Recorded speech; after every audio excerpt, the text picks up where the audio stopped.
Hello everyone. तो आज की वीडियो में हम पढ़ने वाले हैं हयावदन, जो हमारा प्ले है, ठीक है। और ये लिखा किसके द्वारा है? गिरीश कर्नाड के द्वारा। और मैं आपको बता देती हूँ ये किस सिलेबस में है। तो ये BA 6 सेमेस्टर का जो इंग्लिश लिटरेचर सब्जेक्ट है उसका पेपर फर्स्ट है, जिसका टाइटल है Indian and new literature in English, ठीक है। तो इसकी यूनिट थर्ड जो है, पेपर फर्स्ट की यूनिट थर्ड जो है ड्रामा, उसके अंदर ये टॉपिक है, ठीक है। इसके यूनिट थर्ड के अंदर दो टॉपिक हैं ड्रामा के अंदर।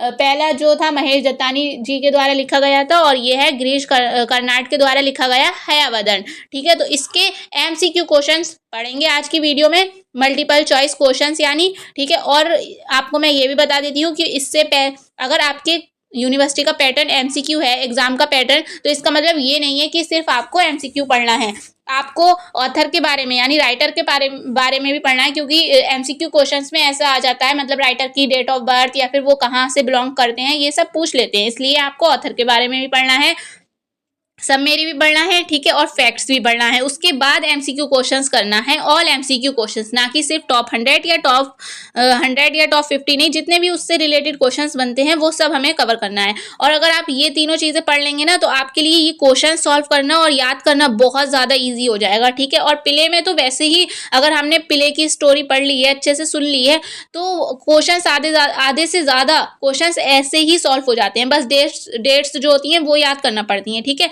तो प्लीज़ आप लोग, ये वाली वीडियो मैंने पहले ही करवा दिया है, ऑथर के बारे में, समरी और फैक्ट्स, ये तीनों ही एक ही वीडियो में मैंने पहले ही पढ़ा दिए। तो प्लीज़ आप वो वीडियो पहले जाकर देख लें, उसके बाद ये वीडियो देखें, तभी आपके क्वेश्चन समझ में आ पाएंगे, ठीक है। क्योंकि इसमें हमने समरी में अच्छे से स्टोरी को समझा है कि क्या क्या हुआ था और कैसे कैसे हुआ था। तो प्लीज़ वो वाली वीडियो देख लें, उसका लिंक आपको डिस्क्रिप्शन में मिल जाएगा, या फिर BA 6 सेमेस्टर की पूरी प्लेलिस्ट बना दी है इंग्लिश लिटरेचर की, आपको हमारे चैनल पे मिल जाएगी, तो वहाँ से भी आप देख सकते हैं, ठीक है। तो अब हम पढ़ लेते हैं इसके क्वेश्चंस जो हयावदन है। अगर आपने स्टोरी अच्छे से समझी है तो आधे से ज़्यादा क्वेश्चंस आपके ऐसे ही सॉल्व हो जाएंगे, ठीक है। और वैसे अगर कोई प्ले होता है, जब कोई प्ले या कोई ड्रामा हम पढ़ते हैं, तो उसमें आधे से मतलब उस टॉपिक पर हर एक स्टोरी की लाइन में एक क्वेश्चन बन जाता है। तो अगर आपने वो प्ले वाली, मतलब जिसमें मैंने प्ले समझाया है पूरा, अगर आपने वो वीडियो देख ली है, तो आप कहीं से भी इस प्ले से किसी भी लाइन से क्वेश्चंस आ जाए, आप सॉल्व कर देंगे, ठीक है। तो प्ले समझना मतलब उसकी समरी पढ़ना बहुत ज़रूरी होती है। तो प्लीज़ वो वाली वीडियो ज़रूर देख लें, आप कहीं से भी समझें, मैं ये नहीं कह रही हूँ वही वाली वीडियो देखें, आप किसी और की वीडियो देखें, पर उसको ज़रूर समझ लें स्टोरी है क्या, ठीक है। तो फर्स्ट क्वेश्चन देख लेते हैं अब हम। The complete name of Girish Karnad is, जो हमारे राइटर हैं इस प्ले के, हयावदन के, गिरीश कर्नाड, उनका फुल नेम क्या है, कंप्लीट नेम क्या है, ये पूछा है इसमें। ऑप्शन है A Girish Raghunath Karnad, B Girish Raghu Karnad, C Girish Ram Karnad, D none of these. तो यहाँ पर ये स्पेलिंग थोड़ी गलत है, ये वाली ठीक है, कर्नाड की। आंसर होगा इसका A गिरीश रघुनाथ कर्नाड, ठीक है, आंसर A। नेक्स्ट क्वेश्चन है हमारा question number 2। Which language is of Karnad's choice, जो कर्नाड राइटर है हमारे, उनकी चॉइस क्या थी, कौन सी लैंग्वेज उनकी चॉइस थी, वो ज़्यादातर किस लैंग्वेज में लिखा करते थे। ऑप्शन है इसमें A तमिल में, B मलयालम में, C हिंदी में, D कन्नड़ में। तो इसका आंसर क्या होगा? D कन्नड़ में लिखा करते थे ज़्यादातर, ठीक है। Next question, question number 3। Hayavadana means क्या होता है। ऑप्शन है इसमें A a person with horse head, B a person with horse tail, C a person with the whole snake, D none of these। तो हयावदन मीन्स होता है जिसका, एक आदमी जिसका सर किसका हो, घोड़े का हो, ठीक है। तो आंसर क्या होगा इसका? A a person with horse head, ठीक है, आंसर A। नेक्स्ट क्वेश्चन है हमारा question number 4। Hayavadana is inspired by the novel the transposed head, जो हयावदन स्टोरी लिखी है कर्नाड जी ने, वो द ट्रांसपोज्ड हेड्स जो एक प्ले है उससे इंस्पायर्ड होके लिखी है, ठीक है, of the 20th century German novelist and short story writer. तो जो द ट्रांसपोज्ड हेड है वो किसने लिखा है, ये पूछा है इसमें, ठीक है। और वो 20th सेंचुरी के जर्मन नॉवेलिस्ट भी हैं, तो उनका नाम बताना है जिन्होंने जो ये नॉवेल है द ट्रांसपोज्ड हेड लिखी है, उनका नाम बताना है। तो ऑप्शन है इसमें A थॉमस मन, B सॉरी ये ऑप्शन गलत हो गया है, यहाँ पर B आएगा, George Orwell, C Thomas Modi, D none of this. तो इसका आंसर क्या होगा? A थॉमस मैन के द्वारा ये जो प्ले है द ट्रांसपोज्ड हेड्स ये लिखा गया था, ठीक है। और उसी पे मतलब उसी से इंस्पायर्ड होकर कर्नाड जी ने जो हयावदन प्ले है वो लिखा था, ठीक है। तो आंसर क्या होगा इसका? A, Thomas Mann. Next question है question number 5, who is the narrator of Hayavadana? Hayavadana जो नरेटर है, नरेटर कौन होता है? जो कथा सुनाता है, कोई स्टोरी सुनाता है, ठीक है। तो हयावदन का नरेटर कौन है ये बताना है, इसमें कथानक कौन है। ऑप्शन है इसमें ए भगवत, बी कपिल, सी पद्मिनी, डी देवदत्त। तो भगवत है, इसका आंसर क्या होगा? ए भगवत, आंसर ए, ठीक है। तो प्लीज आपसे एक रिक्वेस्ट है कि बैकग्राउंड से जो भी आवाजें आ रही हैं उस पर ध्यान मत देना, सीधे टॉपिक पर ही ध्यान देना। थोड़ी बहुत आवाजें बाहर से आ रही हैं, ठीक है। तो नेक्स्ट क्वेश्चन है question number 6, Hayavadana is a story of two man, Devadatta and Kapila, who are in love with one women. Hayavadana is एक स्टोरी है दो आदमियों की, कौन है वो? देवदत्त है और कपिला है। Who are in love with one woman, और वो एक औरत के प्यार में पड़ जाते हैं। उस औरत का नाम पूछा है इसमें, जिसके प्यार में देवदत्त और कपिला पड़ जाते हैं। ऑप्शन है इसमें A Padmini, B Lakshmi, C Hayavadana, D none of this. अगर आपने कल वाली स्टोरी, मैं बार बार यही कहूंगी कि अगर आपने कल वाली स्टोरी अच्छे से समझी होगी तो आपको इसका आंसर बहुत आसानी से पता होगा। इसका आंसर है ए पद्मिनी, ठीक है। पद्मिनी के प्यार में वो दोनों ही पड़ जाते हैं। Next question question number 7, who marries Padmini? पर पद्मिनी की शादी किससे होती है ये बताना है। ऑप्शन है इसमें कपिला से, बी देवदत्त से, सी हयावदन से, डी नॉन ऑफ दिस। तो इसका आंसर है बी देवदत्त से। उनकी पद्मिनी की शादी देवदत्त से होती है, ठीक है। आंसर है इसका B. Next question question number 8, Hayavadana जो है वो क्या रिप्रेजेंट करता है? हयावदन का मतलब होता है कि बॉडी इंसान की हो और सर जो है किसका हो? घोड़े का हो। तो वो एक टाइप से इनकम्प्लीटनेस को मेंशन करता है हयावदन, ठीक है। आंसर होगा इसका सी। हयावदन एक मतलब खुद एक करेक्टर है जो कि आपने कल देखा ही था।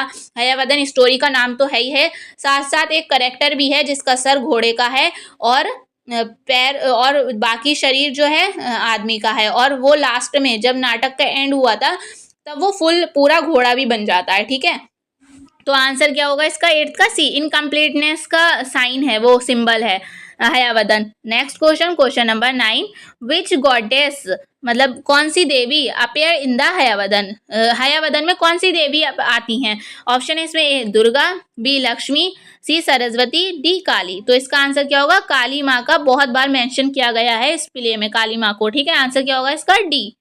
नेक्स्ट क्वेश्चन है हमारा क्वेश्चन नंबर 10, काली माँ काली सिंबलाइजेस द डिस्ट्रक्शंस ऑफ, किसको डिस्ट्रक्शन कर देती हैं, किसको खत्म कर देती हैं माँ काली? ऑप्शन है इसमें the virtuous, be the good, the evil मतलब बुराई, डी नन। तो माँ काली जो है वो किस चीज का डिस्ट्रक्शन कर देती है, किसको खत्म कर देती है, किसका विनाश कर देती है? इविल का, बुराई का, ठीक है। आंसर क्या होगा? C, evil. Next question question number 11, Devadatta is son of, जो देवदत्त है वो किसका बेटा है? ऑप्शन है इसमें ए विद्यासागर का, बी विद्यालंकार का, सी लोहिता का, डी नन। तो इसका आंसर होगा ए विद्यासागर का देवदत्त बेटा है, ठीक है। प्ले में देवदत्त को प्ले में विद्यासागर का नाम कई बार मेंशन भी किया गया है, ठीक है। देवदत्त किसका बेटा है? विद्यासागर का। नेक्स्ट है question number 12, Kapila is the son of, Kapila किसका बेटा है? ऑप्शन इसमें लोहिता का, बी विद्यासागर का, सी भगवत का, डी नन का। तो भगवत तो हमारा नरेटर है और विद्यासागर किसके पिता हैं? देवदत्त के, हाँ। और कपिला किसका बेटा है? लोहिता का। आंसर क्या होगा? ए, लोहिता कपिला के फादर हैं, ठीक है। तो कपिला किसका बेटा है? लोहिता का। और देवदत्त किसका बेटा है? विद्यासागर का, ठीक है। Next question question number 13, who rules over Dharmapura, जो धर्मपुरा गांव है प्ले में दिखाया गया है, मेंशन है वो, उस पर रूल्स कौन करता है, मतलब वहां का राजा कौन है धर्मपुरा का?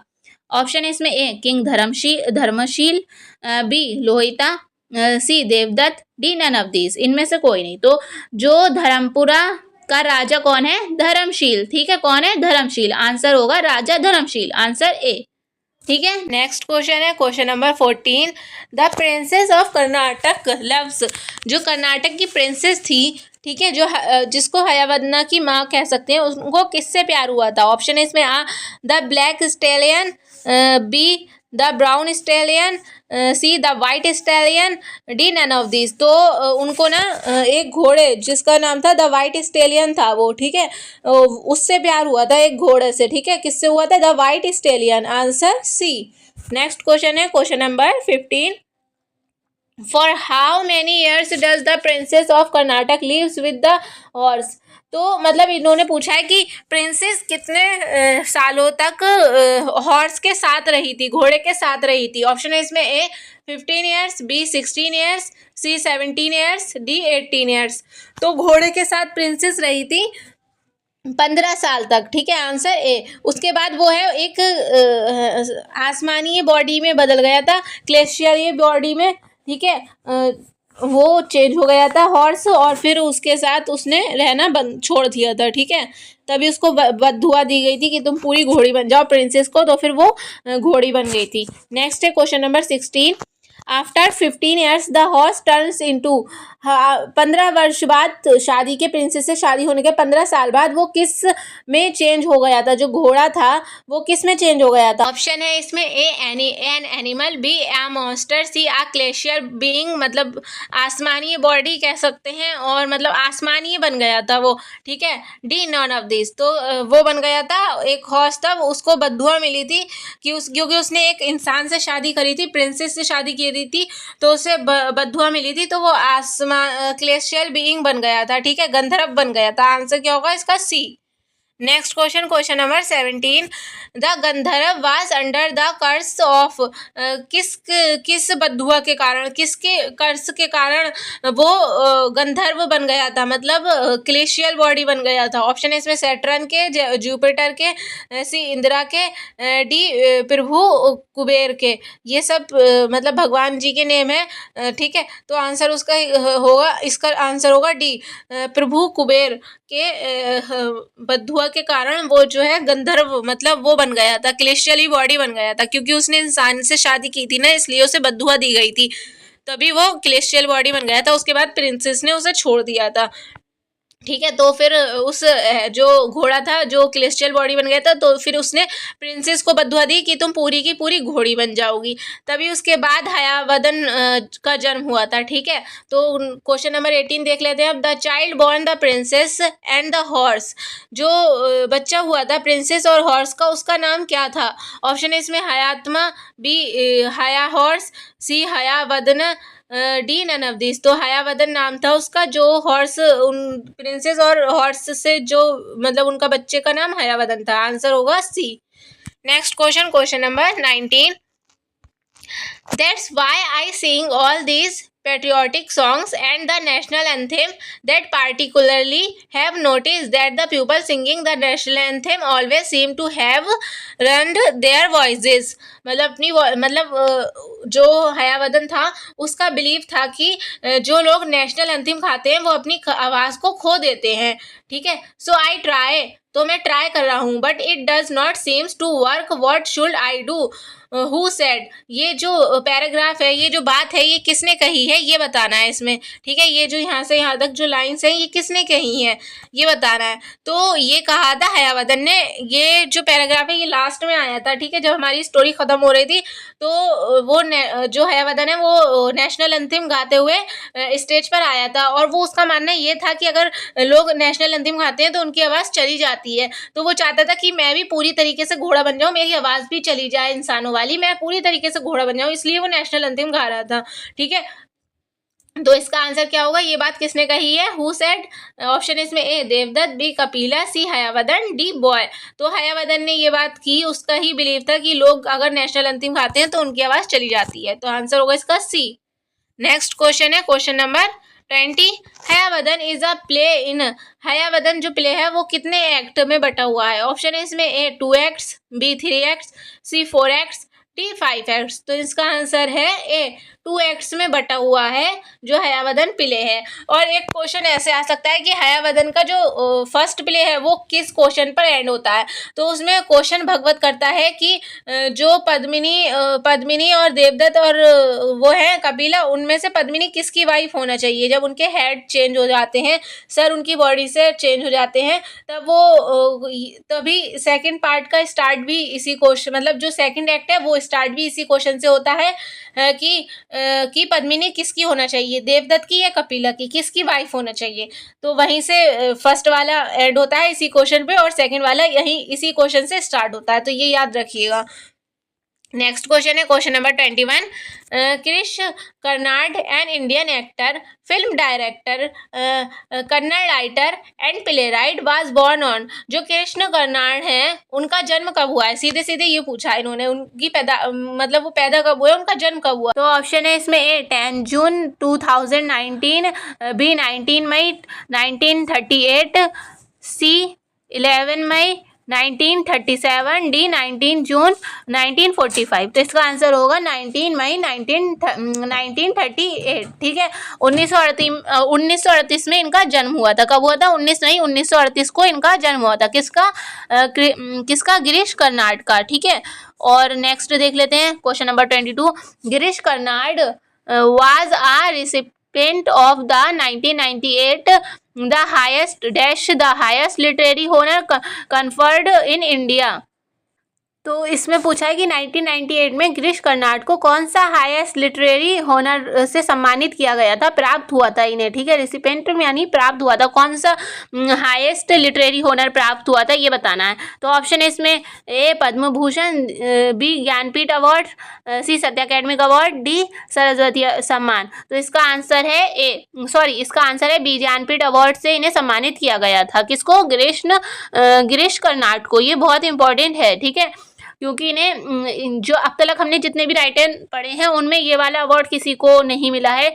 जितने भी आपकी सिलेबस में है इन्हीं को मिला है, तो ये आ सकता है। आंसर क्या होगा इसका? B. Next question number 23।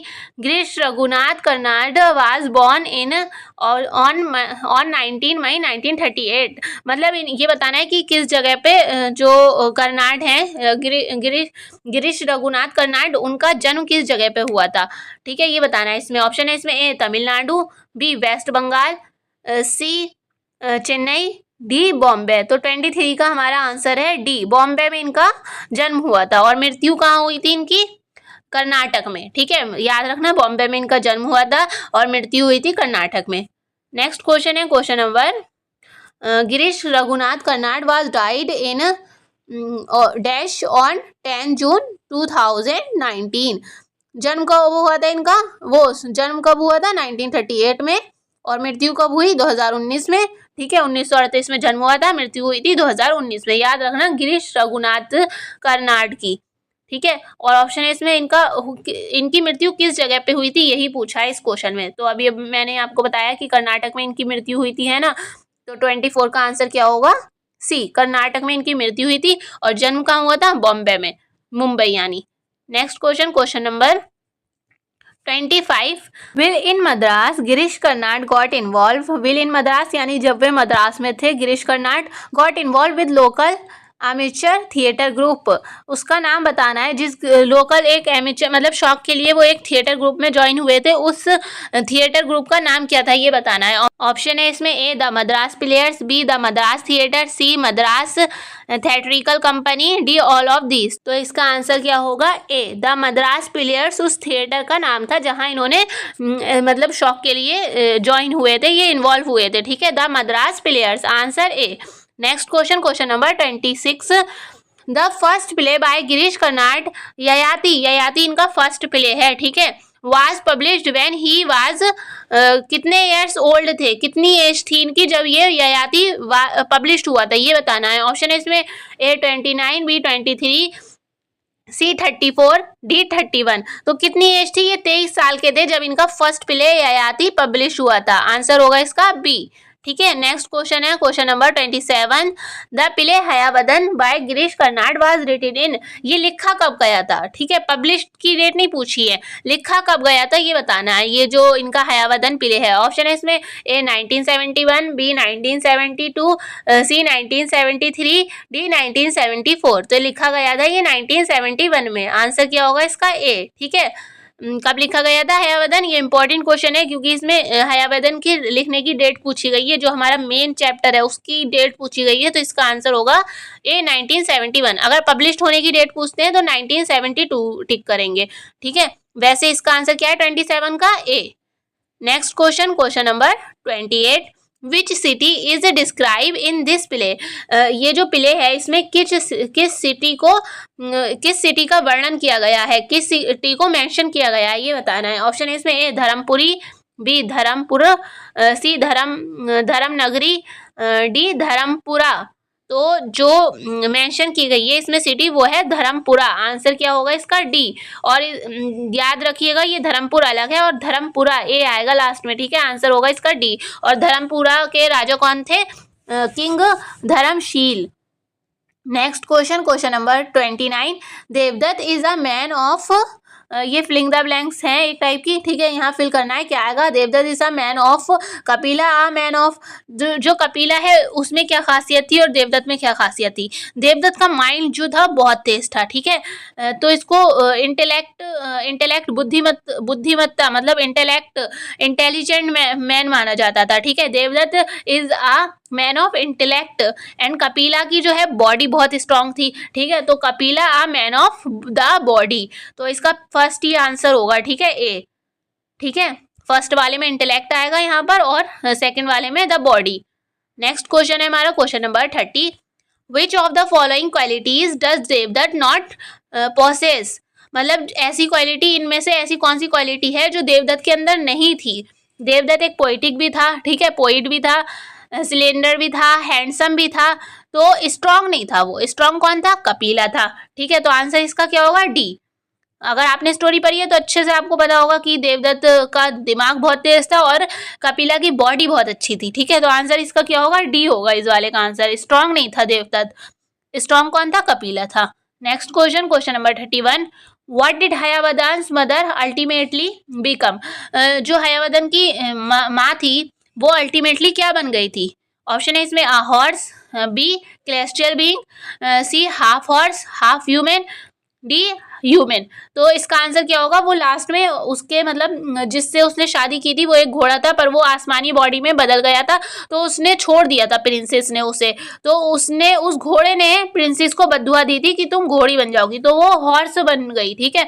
Option में मेयर भी आ सकता है, ठीक है, कि वो घोड़ी बन गई थी, ठीक है। आंसर ए होगा। वैसे अगर ऑप्शन में ये आए तो इस पे टिक कर देना। नेक्स्ट क्वेश्चन है क्वेश्चन नंबर 32।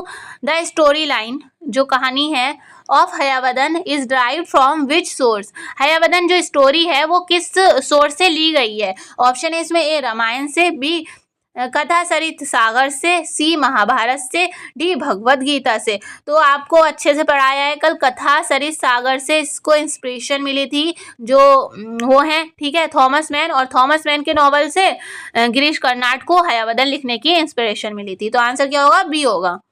नेक्स्ट क्वेश्चन है हमारा question number 33। Girish Karnad was influenced by, जो गिरीश कर्नाड हैं वो किस चीज़ से प्रभावित हुए।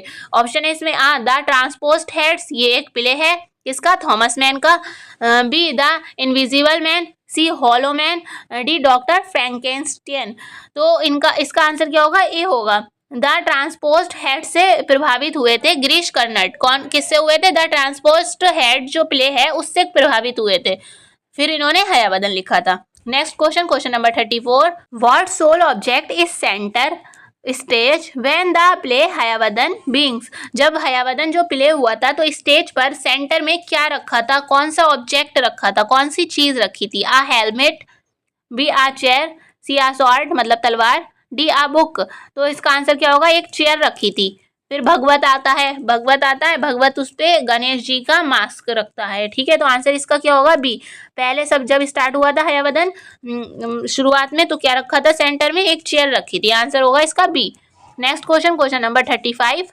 What mask is placed on the chair in the opening scene of act 1 in हयावदन।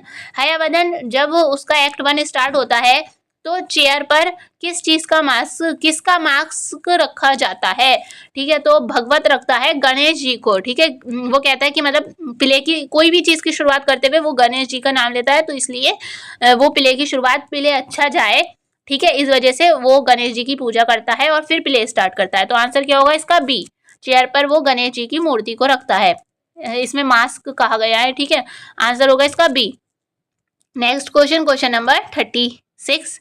What is the name of the hero of the story introduced in Act 1 who is the son of ब्राह्मण विद्यासागर? सीधे सीधे देखा जाए इसमें पूछा गया है जो ब्राह्मण से फैमिली से बिलोंग करता था, विद्यासागर का पुत्र कौन था? ठीक है, जो एक्ट 1 में इंट्रोड्यूस कराया गया था, तो वो देवदत्त था। पहले ही हमने पढ़ लिया है ये क्वेश्चन। ठीक है, अलग तरीके से था वो क्वेश्चन। विद्यासागर का पुत्र कौन है? देवदत्त। ठीक है, तो आंसर क्या होगा इसका? ए। नेक्स्ट क्वेश्चन है हमारा question number 37. What is the name of the hero of the story introduce in act 1 who is the son of Lohita and iron Smith? जो लोहार का बेटा लोहिता एंड आयरन स्मिथ कौन है? लोहार कौन है ये बताना है इसमें। ठीक है, तो ऑप्शन है इसमें ए। ये भी आपको पता है, पहले आया था ये क्वेश्चन। ठीक है, लोहिता का बेटा कौन है? कपिला है। आंसर इसका बी। ठीक है, Kapila. Next question, question number 38. What does the Bhagavata call the actor who frantically means होता है पागलपन की तरह runs on stage in act 1? Act 1 में भगवत किसको, जो एक्टर फ्रेंटिकली मतलब पागल लोग की तरह भागते हुए स्टेज पर आया था, उसको भगवत क्या कहता है? ठीक है, उसको किस नाम से पुकारता है भगवत, जो नरेटर है हमारा? ऑप्शन है इसमें ए हयावदन के नाम से, बी कपिला, सी नाटा, डी देवदत्त। तो वो नाटक कहता है, जो एक्टर 1 है उसको नाटक कहते हैं भगवत जो है। ठीक है, next question, question number 39. Who was Hayavadana's mother? Hayavadana जो है जिसका सर शुरू में दिखाया गया है, जिसका सर घोड़े का है और बाकी बॉडी एक आदमी की है, तो उसकी माँ कौन है? ऑप्शन है इसमें द प्रिंसेस ऑफ धर्मपुरा की princess, the princess of Ganesh, the princess of Karnataka, the princess of Vighneshwar. तो इसका आंसर क्या होगा? C, the princess of Karnataka की वो प्रिंसेस हैं। ठीक है, आंसर होगा इसका C. Next question, question number 40. Who does Hayavadana's mother say she is going to marry? जो हयावदन की माँ है वो किससे शादी करना चाहती थी? जब वो थी तब वो किससे शादी करना चाहती थी? ऑप्शन इसमें the Prince camel, the princess elephant, the princess horse, the princess brother. तो अरबियन प्रिंस एक आया था, उसका घोड़ा बहुत खूबसूरत लगा था और वो उसी से शादी करना चाहती थी, तो वो राजा के घोड़े से शादी करना चाहती थी। आंसर होगा इसका C. Next question, question number 41. Where did Devadatta first see his new love interest? जब देवदत्त ने अपने पहले प्यार को किस जगह देखा था? ठीक है, मतलब नए प्यार को पहली बार किस जगह देखा था, मतलब यानी क्या हुआ, देवदत्त ने पद्मिनी को फर्स्ट टाइम कहाँ देखा था? ऑप्शन है इसमें A the theatre, B the park, C the market, D the library. तो मार्केट में देखा था देवदत्त ने पद्मिनी को। आंसर क्या होगा इसका? सी। नेक्स्ट क्वेश्चन है हमारा question number 42. To whom does Devadatta say he would sacrifices his 2 arms if he could marry his new love interest? किसके लिए कहा था कि मतलब अगर पद्मिनी से उसकी शादी हो जाती है, उसका न्यू लव इंटरेस्ट पद्मिनी में था ना, तो उसने कहा था कि अगर मेरी पद्मिनी से शादी हो जाती है तो मैं अपने आर्म्स जो है माँ काली को सौंप दूंगा और जो अपना सर है, हेड है, वो रुद्र भगवान को सौंप दूंगा। तो आर्म के लिए किसको कहा था? माँ काली को। ठीक है, तो इसमें आएगा देवी काली, द गॉडेसेस ऑफ काली को कहा था कि मैं इन्हें अपने दोनों हाथ मतलब इनके सामने बलि चढ़ा दूंगा अपने दोनों हाथों को, अगर मेरी शादी किससे हो जाती है? पद्मिनी से हो जाती है। तो आंसर क्या होगा इसका? ए। नेक्स्ट क्वेश्चन है हमारा question number 43. To whom does Devadatta says he would sacrifices his head सर को if he could marry his new love interest? मतलब यानी पद्मिनी के लिए है, उसका न्यू लव इंटरेस्ट पद्मिनी में ही था ना, तो वो इसने कहा था कि मैं सर को मतलब भगवान किसके सामने चढ़ा दूंगा? तो लॉर्ड रुद्रा। ठीक है, आंसर होगा इसका ए। नेक्स्ट क्वेश्चन है हमारा question number 44. Who entrance the stage singing the national anthem. Enters, कौन एंटर करता है स्टेज पर नेशनल एंथेम गाता हुआ, राष्ट्रीय गान गाता हुआ कौन एंटर करता है स्टेज पर? ऑप्शन है इसमें A Padmini, B हयावदन, C Devadatta, D Kapila. तो आपको अच्छे से पता होगा लास्ट में एक्ट 2 के लास्ट में हयावदन आता है स्टेज पर नेशनल एंथेम गाते हुए, क्योंकि उसका बिलीव है जो नेशनल एंथेम गाते हैं उनकी आवाज चली जाती है, इसलिए वो पूरे तरीके से घोड़ा बनना चाहता था। तो इसलिए वो नेशनल एंथेम गा रहा था, क्योंकि उसकी आवाज अब भी इंसानों वाली थी। उसकी बॉडी तो घोड़े की तरह हो गई थी पर उसकी आवाज इंसानों वाली थी, तो वो चाहता था कि मेरी आवाज घोड़े वाली हो जाए, इसलिए वो नेशनल एंथेम गा रहा था। ठीक है, next question, question number 45। What has happened to हयावदन since he was last in Act First? जब लास्ट बार एक्ट फर्स्ट में हयावदन को देखा गया था उसके बाद हयावदन के साथ क्या हुआ था ये बताना है इसमें। ठीक है, तो ऑप्शन है इसमें he has a man head and a horse body, मतलब उसके पास आदमी का सर और घोड़े की बॉडी आ गई थी। बी है he has become a full horse, कि वो पूरा घोड़ा बन गया। सी है he has become a full man, क्या वो पूरा आदमी बन गया। ही हैज़ ग्रोन ओल्ड, क्या वो बूढ़ा हो गया। तो इसमें क्या हुआ था, एक्ट 1 के बाद जब वो लास्ट बार देखा गया था उसके बाद वो एक फुल घोड़ा बन गया था। ठीक है, फुल हॉर्स बन गया था। कैसे बना था ये मैंने आपको कल ही बता दिया था कि स्टोरी में क्या क्या हुआ था। ठीक है, तो ये हमारा लास्ट क्वेश्चन है ये हमारा इस वीडियो का। इसके साथ साथ मेरी बात सुन लीजिए थोड़ी सी और। ये पीडीएफ आपको टेलीग्राम ग्रुप पर मिल जाएगी जिसका लिंक डिस्क्रिप्शन में भी दिया रखा है, या फिर आप सर्च भी कर सकते हैं @ लगाकर टेलीग्राम पर जाकर, तो वहां पर भी आपको पीडीएफ अवेलेबल मिल जाएगी। ठीक, तो मैं ये कह रही थी कि ये जो है ना ये एक पिले है और एक पिले में 100 से ज़्यादा क्वेश्चंस बन सकते हैं। ये सिर्फ मैंने 45 क्वेश्चंस करवाए हैं, पर एक पिले होता है तो उससे हर लाइन में अगर आप स्टोरी पढ़ना है तो हर लाइन से एक क्वेश्चंस आप बना सकते हो। ठीक है, इसलिए तो आपसे रिक्वेस्ट है कि ये क्वेश्चंस तो आपके हो गए, अगर आप स्टोरी कंप्लीट कर लेंगे तो अगर कहीं से भी क्वेश्चंस आएगा स्टोरी में तो आप अच्छे से कर देंगे। ठीक है, तो आप स्टोरी को ज़रूर पढ़ लें, चाहे बुक से पढ़ें चाहे वीडियो से देखें, स्टोरी को अच्छे से समझ लें अगर अब भी आपने नहीं समझाओ तो। वैसे तो आपने अगर पूरी वीडियो देखी है तो मैं ये मानती हूँ कि आपने पूरी चैप्टर पढ़ लिया होगा, उसके बाद ही ये वीडियो देखी होगी। तो अगर नहीं देखी है तो देख लें, डिस्क्रिप्शन में लिंक दिया है, या फिर आप यूट्यूब पे भी सर्च कर सकते हैं, कहीं से भी पढ़ लें। ठीक है, और बाकी प्लेलिस्ट बना दी है BA 6th सेमेस्टर की सारी वीडियोज़ हैं वहाँ पर, तो आप वो भी देख सकते हैं। ठीक है, थैंक यू फॉर वॉचिंग।